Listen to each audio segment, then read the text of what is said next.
ард түмний тулд нэгэн хүн хандсанаа нэмж чимрэгчлээ долгор сөрөн өөрийгөө тэнгэр заяатай тэнгэрийн ичтэй уулзаж байсан гэж мэдгдсэн байна.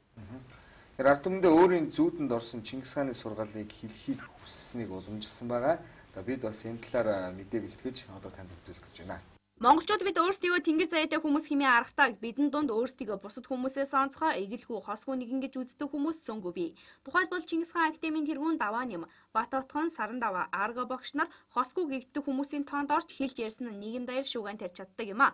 Хамгийн сүүлд хийхэд Хөвсгөл аймгийн иргэн мөнгөн чимэг бурхан төрүүлдэг гэж олон нийтийг эргэлзээнд оруулж байсан. Гэвч энэ нь худал болгон тогтоогдож сэтгцэн өөрчлөлтөд тул хэрэгүүлэх чадваргүй гэснээр асуудал намжсан юм. Тэгвэл өнөөдөр манай ард түмний тул хандсан эм чимэрэгжилтэд долгор сүрэн өөрийгөө тэнгэр заяад тэнгэрийн илчтэй уулзаж байсан. Ард түмэндээ өөрийн зүүдэнд ордог Чингис хааны сургаалуудыг хэлхийг хүснэ уламжилж байна. Үнэн худал зөв буруу эсхийг үзэгч та бүхэн өөрсдөө тунгааны зэ.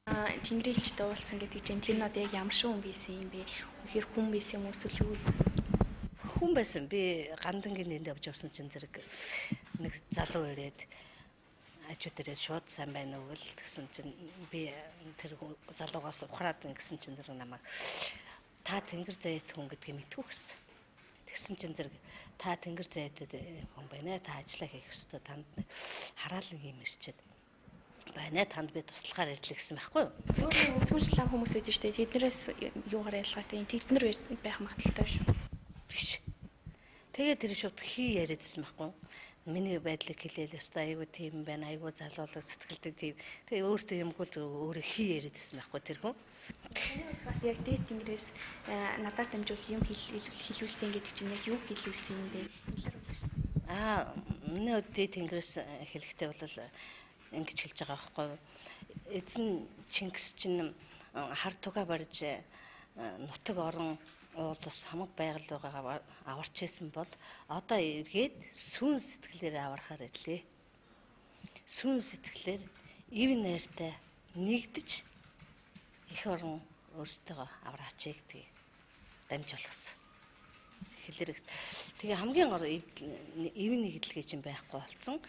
Тэгэл одоо хамгийн энгийн эрүүл хүн гэж юм баг байхгүй болсон. Гэхдээ эрүүл хүмүүс байх нь байгаа л да. Гэхдээ тэр эрүүл гэдгийг ажууд үгнийг хүртэл алдаа бурууг хэлж байгаа хүний бас миний хувьд бол баг өвчтөд тооцдог байхгүй. Би хорт хамтартаа одоо би 3 хүн эмчилсэн. Одоо сайн байгаа. Би илэгний хавдар эмчилсэн. Хөхний хорт хавдартаа хүн эмчилсэн. Савны хорт хавдартаа саваа ахуулчаад эргээд хавдар нь биеинд нь төгссөнийг бас эмчилсэн. Солонгос руу эмчилгээнд явах гэж байхдаа боловлоод эмчилсэн.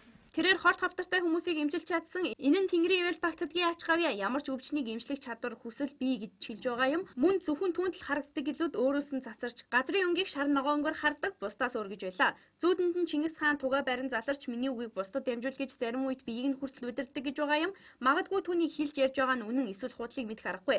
Өөртөө итгэхгүй судлаач эрдэмтэд сэтгэл зүйч эмч нарт хандж байсан ямар ч үр дүнд хүрээгүй гэдгийг уламжилж байна. Ямар ч тач түүний хэлснээр Чингис хааны бидэнд хэлэх гэсэн үг нь өөр хоорондоо монголчууд бид эвтэй байхыг сануулсан. Тун удахгүй Монгол түмний цагаан тугтайгаа ирж аварна гэсэн байна.